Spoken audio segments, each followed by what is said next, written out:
bisa saja.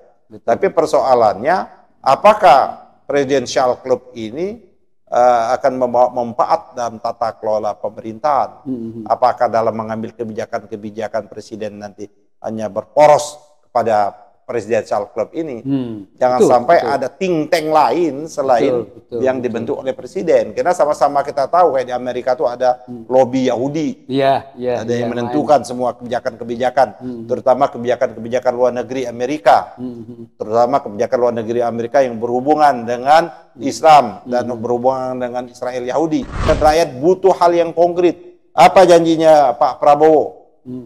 Penuhi dong. Itu yang penting ya. Ya kan, janji makan gratis, memberikan susu gratis, penuhi gitu loh. Membangun puskesmas di dekat kecamatan, penuhi seperti itu loh. Kalau misalnya di Amerika kan Presidential Club ini ada lobby Yahudi. Nah, kalau di Indonesia kan kita khawatir lobby oligarki. Ya, kan? Jangan sampai ini bahaya betul untuk Pak Eri. Cerdas juga nih Pak Eri ini. Ya, di sana ada Yahudi Jus lobby ya kan, lobby Yahudi. Jangan sampai ini oligarki. Udah stop, menurut saya malah kita memberikan Pak Prabowo kan punya semangat nasionalismenya tinggi.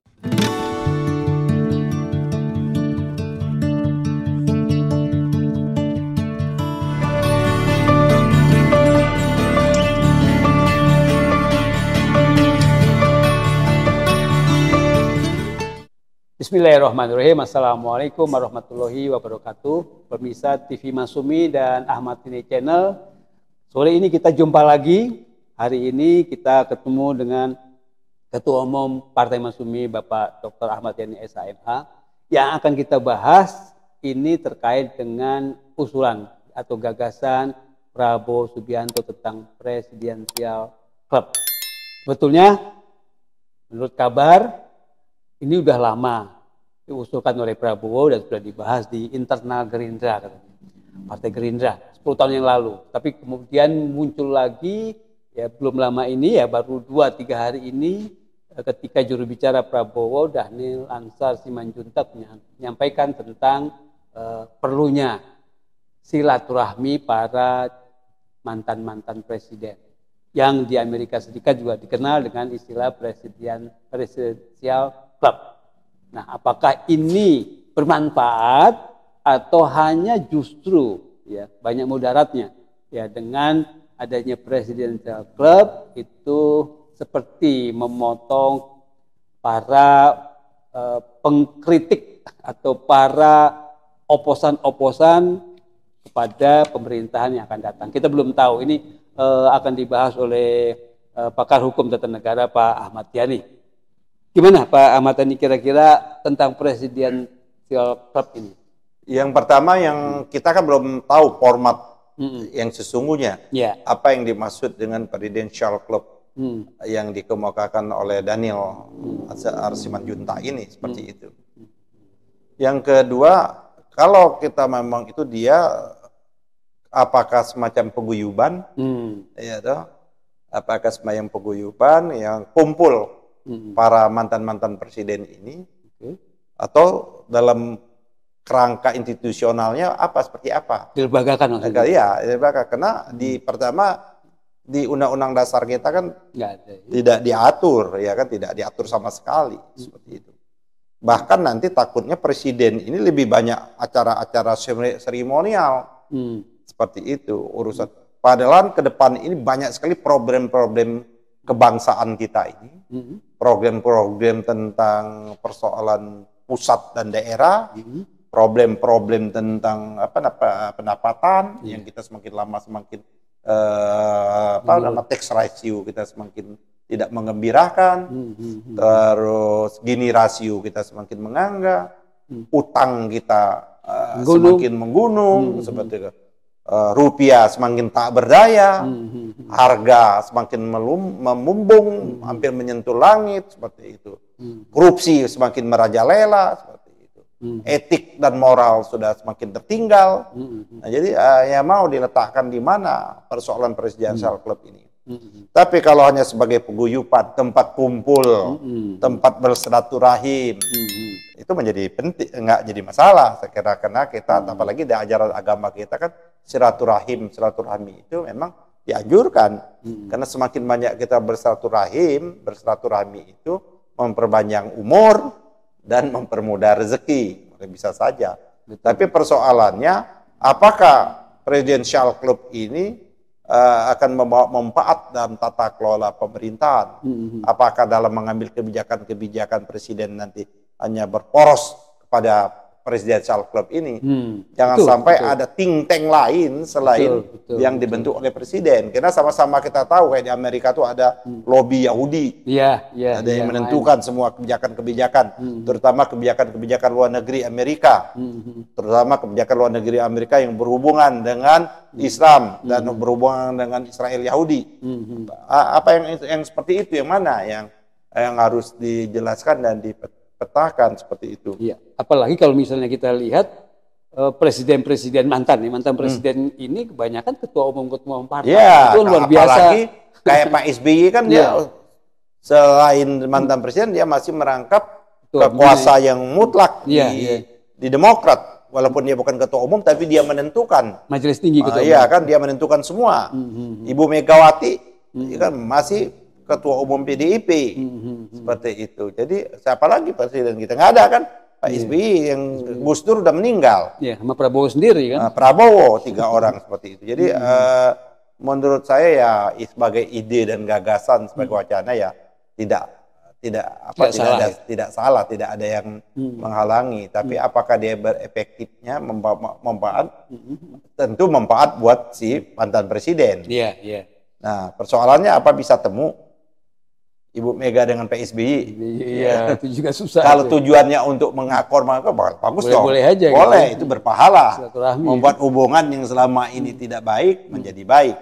Jadi menurut saya ide, ya jangan nyeleneh, terlalu macam-macam deh. Ya kan ya. Sekarang ini tunaikan saja janji deh. Jangan kayak Pak Jokowi, janjinya melambung banyak banget janjinya. Mungkin mana yang coba kita tanya deh. Janji Pak Jokowi mulai dari janji presiden pertama sampai 2 apa yang sudah terbukti? Mobil SMK, nih janji nih. Sudah 6.000 yang pesan katanya. Waduh, dengan gayanya kan. Apalagi kalau kita lihat, ya Allah kita tertipu dengan itu. Dia menyetir sendiri ya kan dari Solo macam-macam. Udah 6.000 orang, mana yang 6.000 itu? Terus katanya apa namanya? Nanti November meroket katanya. Sampai sekarang terpuruk. Mau beli Indosat, ya kan? Mau bangun Bank Tani dan lain sebagainya, ya kan? Banyak sekali janji-janji. Pertumbuhan ekonomi 2 digit, tidak utang memumbung, tidak impor semua. Jadi udahlah, menurut saya jangan terlalu banyak gimmick. Rakyat udah letih, ya kan? Apalagi jadilah menahan diri lah, ya kan? Rakyat butuh hal yang konkret. Apa janjinya Pak Prabowo?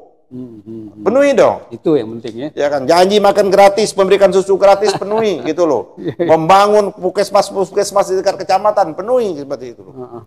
Kalau misalnya di Amerika kan Presidential Club ini ada lobby Yahudi. Nah, kalau di Indonesia kan kita khawatir lobby oligarki. Ya, jangan sampai ini bahaya betul itu Pak Eri. Cerdas juga nih Pak Eri ini. Ya, di sana ada Yahudi Jus lobby ya kan, lobby Yahudi. Jangan sampai ini oligarki. Udah stop, menurut saya malah kita memberikan Pak Prabowo kan punya semangat nasionalismenya tinggi. Ya kan, selama ini oligarki 9 tahun hidup dan berkembang di Republik ini karena dibina, diberikan tempat, diberikan karpet merah oleh Jokowi. Pak Prabowo bisa nggak menggunting oligarki ini? Bahkan saya beberapa tokoh-tokoh obligor ini yang bermain-main dalam COVID yang kita laporkan harusnya ditangkap. Yang menggunakan dana COVID, yang dapat keuntungan dari PCR, dapat keuntungan macam-macam lah. Vaksin dan sebagainya itu harusnya ditangkap dan dipenjarakan seperti itu. Belum lagi yang maling di pertambangan kita, sektor timah, nikel dan sebagainya seperti itu.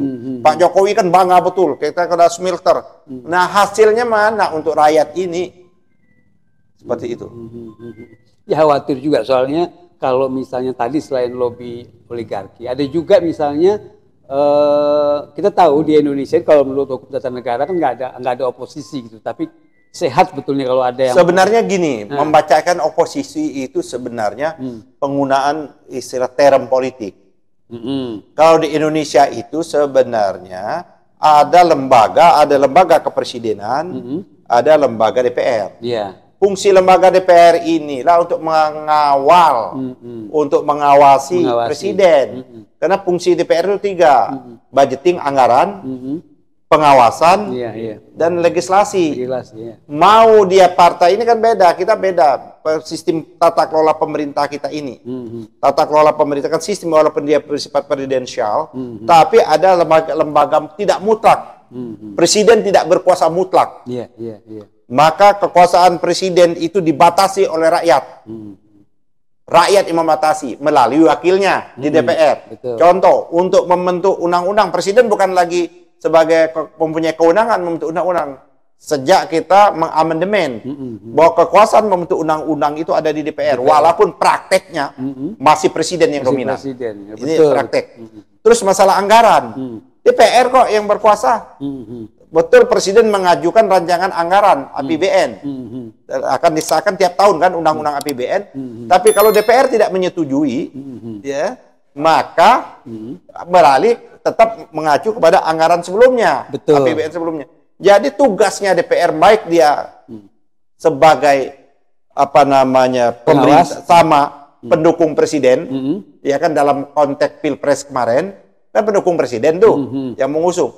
Tapi kan berbeda, ini pilpres sudah selesai, pemilihan umumnya ada pemilihan umum presiden, DPR juga sudah selesai, sudah terpilih DPR baru, yang punya fungsi, tanggung jawab dan kewajiban, yaitu tupoksi, kewenangannya itu tanggung jawab sesuai yang diatur oleh konstitusi kita. Tugasnya ada DPR membentuk undang-undang, ya bersama presiden, undang-undang apa? Dalam rangka mewujudkan, dalam rangka mengimplementasikan yang namanya cita-cita atau janji-janji kemerdekaan yang tertuang di dalam pembukaan Undang-Undang Dasar.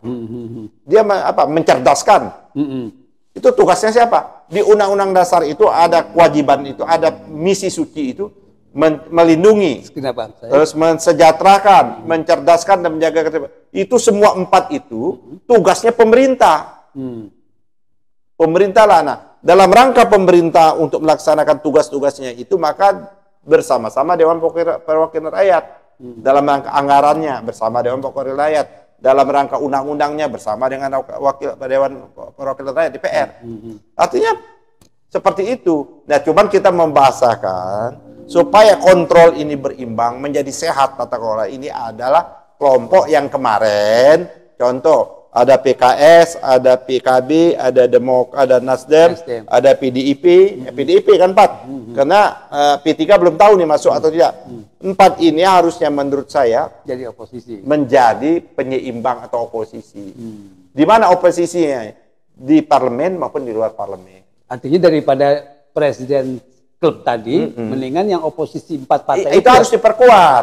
Jangan sampai kayak gini. Kalau tidak maka DPR itu menjadi stempel aja. Betul. Itulah yang terjadi. Kayak bagaimana presiden mengajukan rencana IKN tanpa studi, tanpa jelas ininya, kajian, bagaimana DPR mengesahkan saja. Terus presiden lagi membuat perpu tentang COVID, DPR hanya mengesahkan saja. Terus apalagi Omnibus Law, DPR. Nah yang itu yang nggak boleh. Betul. Ya, gitu. Termasuk partainya Gerindra sendiri. Anggota Dewan Perwakilan Rakyat kita bukan berarti serta-merta dia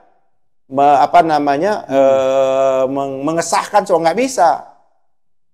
Kan semua kementerian itu kan belum tentu dari Gerindra. Iya, nantinya kan. Kan belum tentu semuanya dari Gerindra seperti itu. Nah, oleh karena itu kontrol itu tetap dibutuhkan DPR. Itulah fungsinya. Kalau tidak, artinya anggota DPR mengkhianati apa yang diberikan mandat oleh konstitusi. Artinya kaitannya dengan presidensial klub tadi itu dengan oposisi tadi jangan sampai istilahnya. Iya, jangan sampai dijadikan jangan sampai nanti presidensial ini menjadi maklar. Betul, tidak ada oposisi gitu ya. Gitu. Tidak ada penyeimbang. Jadi itu yang saya kira ya sudahlah, kita berjalan aja sebagai normal lah. Beban ini semakin rakyat ya. Kalau mau tempat ajang silaturahmi, ajang kongko-kongko, ajang silaturahim, untuk ini ya boleh saja. Ajang arisan. Tapi dia jangan dilembagakan. Jangan dilembagakan. Jadikanlah dia penguyupan. Sebagai penguyupan aja. Penguyupan saja. Ya kan? Penguyupan kayak kami kan ada juga penguyupan mantan anggota Komisi 3. Oh gitu ada ya? Oh iya, sering itu ada Pak penguyupan mantan DPR. Boleh aja itu. Nah, itu kan karena kita memang orang Timur, Pak Eri. Orang Timur ini kan suka guyup. Kita nggak individual. Kita natural, tapi itu ya dinaturalkan saja. Di hal yang diwajarkan. Jangan dibuat dilembagakan. Oke. Terima kasih Pak Ahmad Yani, pemirsa TV Masyumi dan Ahmad Yani Channel. Demikian kita bincang-bincang. Tadi sudah panjang lebar diurai oleh Ketua Umum Partai Masyumi yang juga kebetulan pakar hukum tata negara. Terima kasih. Billahi taufik walhidayah. Wassalamualaikum warahmatullahi wabarakatuh. Waalaikumsalam warahmatullahi wabarakatuh.